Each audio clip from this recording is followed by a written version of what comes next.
বনি ইসরাইলের এক লোক 500 বছর আল্লাহর ইবাদত করেছে। কয় বছর? কোথায় জানেন? সাগরের মাঝখানে এক পাহাড়, ওই পাহাড়ের উপরে বসে 500 বছর টানা আল্লাহর ইবাদত। দিনে আর রাতে একবার করে নিচে নামতেন।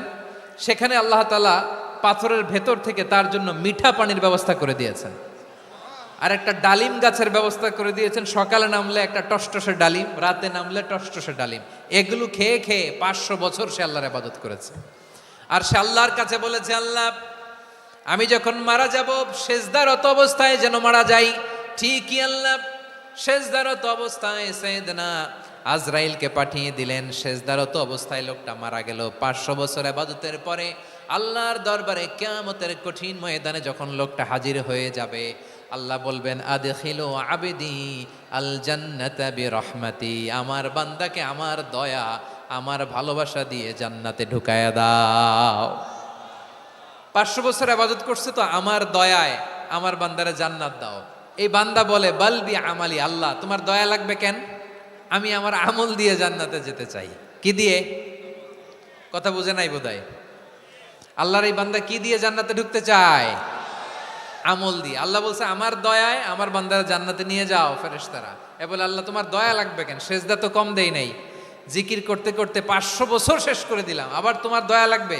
আমি তো আমার আমলেই জান্নাতে যেতে পারি। আল্লাহ বলবেন, তাই ঠিক আছে, আমি চাইলাম দয়া দিয়ে জান্নাত দিব, তুমি চাইলে আমল দিয়ে ঢুকবা। ঠিক আছে, তোমার আমল আর আমার যে দয়া দুইটার একটু মাপ দেই। তোমার 500 বছরের ইবাদত এক পাল্লায় রাখো।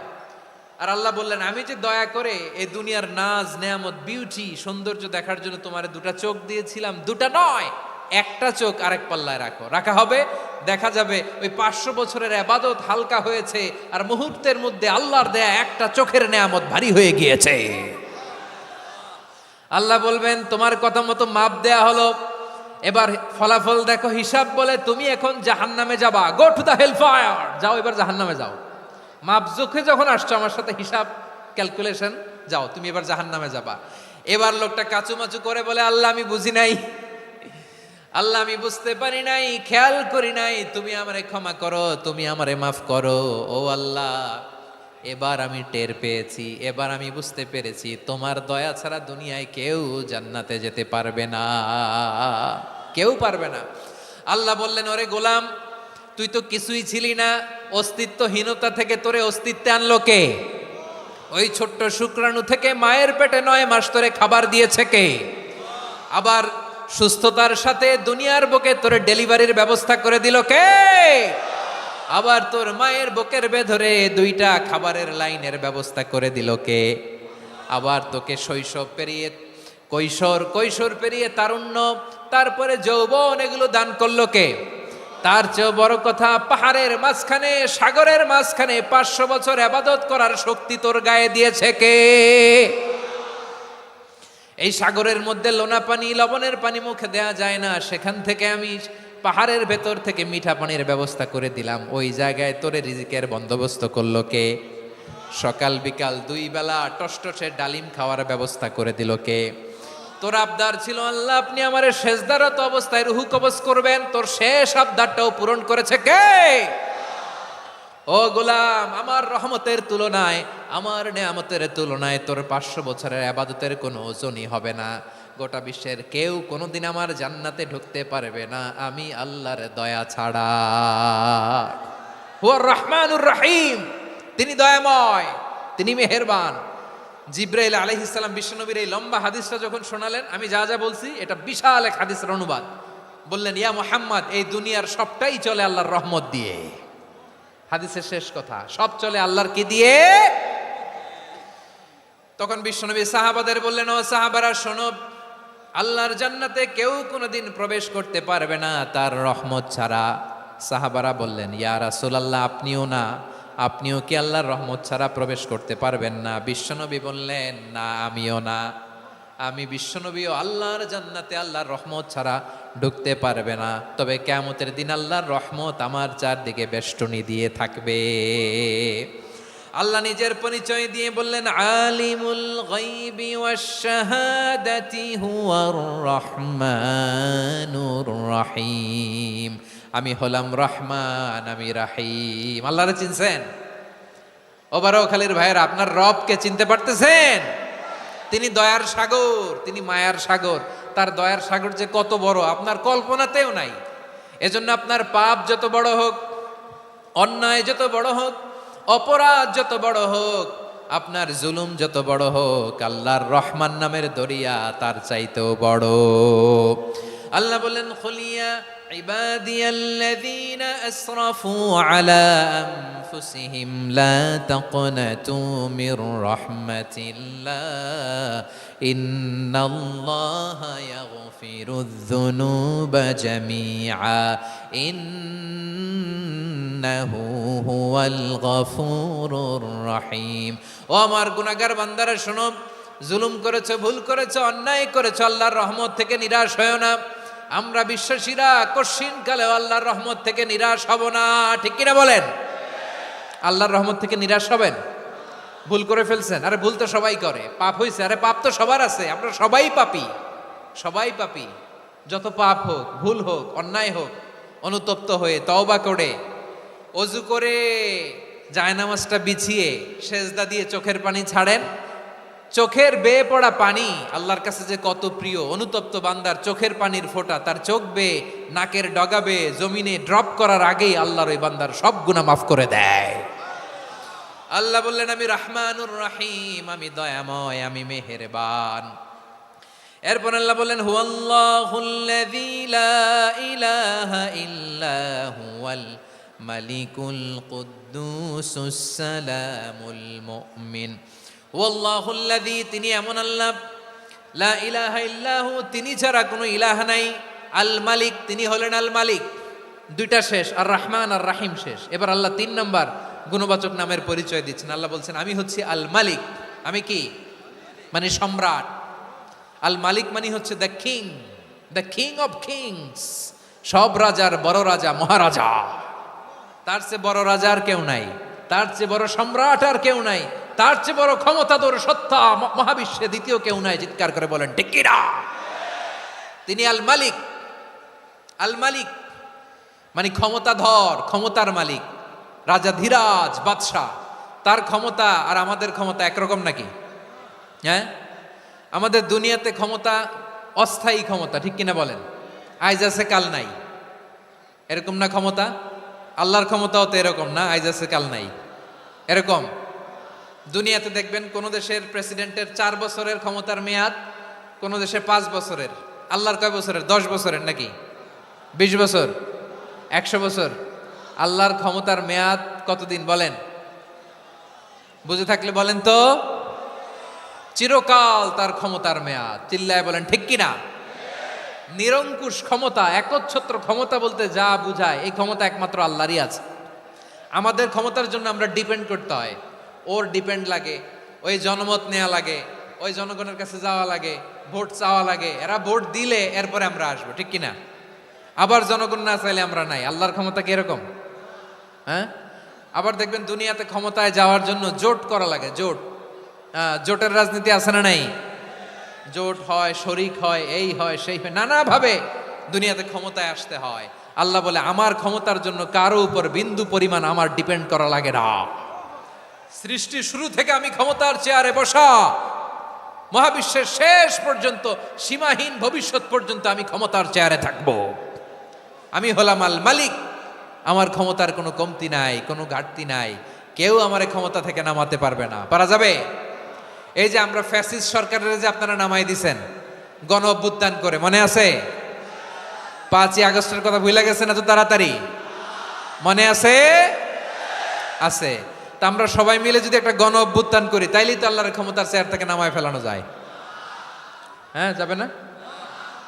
পারবো না আমরা? কি বলে, পারা যাবে না? আচ্ছা, আমরা না হয় পারলাম না, জিন জাতি যদি আমাদের সাথে জয়েন করে, ম্যানকাইন্ডের সাথে জিনকাইন্ড, ইফ দে জয়েন আস, সবাই মিলে একটা গণ অভ্যুত্থান, রেভলিউশন, ডেমনস্ট্রেশন, প্রোটেস্ট, সবাই মিলে যদি একটা অভ্যুত্থান করি, তাইলেই তো আল্লাহর ক্ষমতা শেষ। আওয়াজ করে বলেন, তাইলেই কি আল্লাহর ক্ষমতা শেষ হবে? এই যে বারোয়াখালীর ভাইয়েরা, এদিকে কি হচ্ছে আমি তো দেখতে পাচ্ছি। এরকম হলো কেন? তোমরা খালি বোতল ছুড়লা কেন 2-1 জনের উপরে? হ্যাঁ, আমার দিকে তাকাও। প্রিয় ভাইয়েরা, শান্ত হন, আমার দিকে তাকান।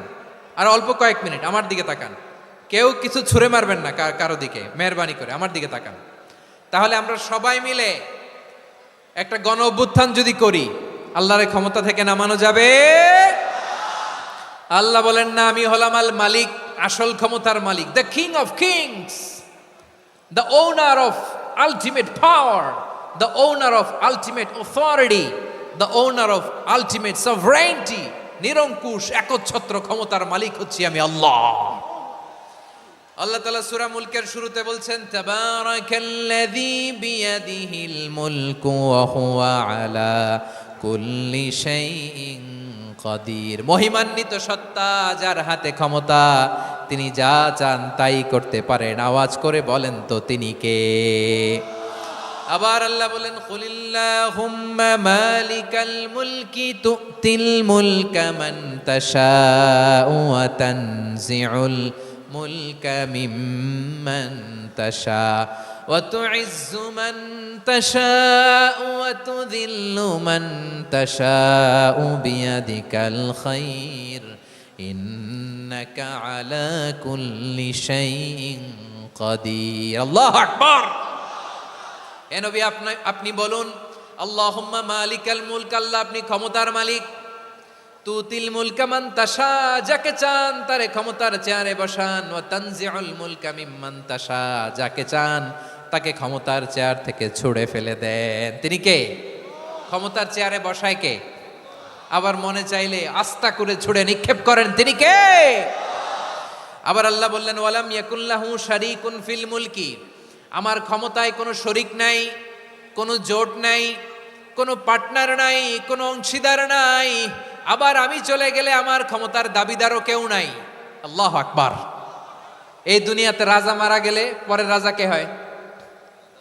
রাজার ছেলে রাজা, ঠিক কিনা বলেন? আল্লাহ চলে গেলে আরেকজন বসবে নাকি? এরকম না, তার ক্ষমতার সাথে দুনিয়ার ক্ষমতার কোনো মিলই নাই। এজন্য তিনি তার নাম দিয়েছেন আল মালিক। আল মালিক, the owner of power, the owner of ultimate power and sovereignty, the king of kings, সব রাজার বড় রাজা, মহারাজা আল মালিক, তিনি হচ্ছেন আল্লাহ। চিৎকার করে বলেন ঠিক কিনা? তিনি আসল ক্ষমতার অধিকারী। দুনিয়াতে যে আমরা ক্ষমতা নিয়ে কামড়াকামড়ি করি, মারামারি করি, কিয়ামতের দিন আল্লাহ জিজ্ঞেস করবেন, কই তোদের ক্ষমতা আজকে বল। কিয়ামতের সময় সব মানুষগুলো যখন ইন্তেকাল করবে, সব জিনেরা যখন ইন্তেকাল করবে, সব ফেরেশতারা যখন ইন্তেকাল করবে, বাকি থাকবে মালাকুল মাউত। মালাকুল মাউত এসে বলবে, আল্লাহ আপনার কথা মতো সবাই শেষ, মানুষগুলো নাই, জিনগুলো নাই, আমার সতীর্থ ফেরেশতাগুলো নাই, মহাবিশ্বে আর কেউ নাই। আল্লাহ বলে, এখন কে আছে? মালাকুল মাউত বলবে, আল্লাহ তুমি আছো আর আমি। তুমি তো আল হাইয়্যু আল কাইয়্যুম, অবিনশ্বর, শাশ্বত, চিরঞ্জীব, কোনোদিন মরবা না, তুমি আছো আর তোমার গোলাম আমি আছি আজরাইল। মহাবিশ্বে কয়জন আছে মাত্র? জোরে বলেন। এক হচ্ছেন আর হচ্ছে মালাকুল মাউত। আল্লাহ তুমি আছো আমি আছি। আল্লাহ বলবে, ঠিক আছে, এবার তোমার মরণের পালা, মুত ইয়া মালাকাল মাউত, হে মৃত্যুর ফেরেশতা তুমি মরো। মালাকুল মাউত আল্লাহর আদেশ বাস্তবায়ন করতে যে বিকট একটা চিৎকার দিয়ে মৃত্যুবরণ করবে। ওই চিৎকার দুনিয়ার মানুষেরা, চিৎকারের আওয়াজ যদি দুনিয়ার মানুষেরা শুনতে পেত, দুনিয়ার মানুষের প্রত্যেকের কানের পর্দা ফেটে মুহূর্তের মধ্যে সব লাশ হয়ে জমিনে পড়ে রইত। ভয়ঙ্কর চিৎকার দিয়ে মালাকুল মাউত বিদায় নেবে, কেউ নাই। এবার বলেন তো, মহাবিশ্বে মহাশূন্য, কেউ নাই, উপরে নিচে, সামনে পেছনে, ডানে বায়ে কোনো সত্তা, কোনো জীবিত সত্তার আছে? একজন ছাড়া, তিনি কে? কুল্লু মান আলাইহা ফানি ওয়া ইয়াবকা ওয়াজহু রাব্বিকা যুল জালালি ওয়াল ইকরাম। পড়েন, ফাবিআইয়ি আলাই রাব্বিকুমা তুকাযযিবান। কেউ থাকবে না একজন ছাড়া, একজন ছাড়া। এই ড্রোন দেখে হাত নাড়ালে হবে? আমার দিকে তাকাইতে হবে, কথা শুনতে হবে। মহাবিশ্বে কেউ নাই, একজন সত্তা ছাড়া। আওয়াজ করে বলেন, তিনি কে? এবার আল্লাহ ডেকে বলবেন, লিমানিল মুলকুল ইয়াউম, লিমানিল মুলকুল ইয়াউম। ক্ষমতা কার? Who belongs the kingdom today, who belongs the power, authority today, who belong the sovereignty today. আজকে ক্ষমতা কার? দুনিয়াতে ক্ষমতা নিয়ে এত কামড়াকামড়ি, দুনিয়াতে জ্ঞান নিয়ে এত মারামারি, এত অত্যাচার, এত রক্তপাত, এত ব্লাডশেড। আজকে বলো তো ক্ষমতা কার? কার ক্ষমতা? মহাশূন্যে কোনো আওয়াজ নাই, শুধু আমার রবই বলবেন লিমানিল মুলকুল ইয়াউম। আজকে ক্ষমতা কার? কোনো আওয়াজ নাই, উত্তর দেওয়ার মতো জীবিত কোনো সত্তা নাই, ফলে কেউ উত্তর দিতে পারবে না। আল্লাহ নিজেই প্রশ্নের উত্তর দিয়ে বলবেন লিল্লাহিল ওয়াহিদিল কাহ্হার। একচ্ছত্র অধিপতি, ক্ষমতার মালিক আল্লাহ ছাড়া কারোর জন্য কোনো ক্ষমতা নাই। চিল্লায় বলেন ঠিক কিনা? তাহলে আর রহমান আর রাহিমের পরে আমরা জানলাম আমার আল্লাহর আরেকটা সুন্দর গুণবাচক নাম হচ্ছে আল মালিক। কি নাম? আল মালিক, মানে দ্য কিং, রাজাধিরাজ, সব রাজার বড় রাজা, মহারাজা।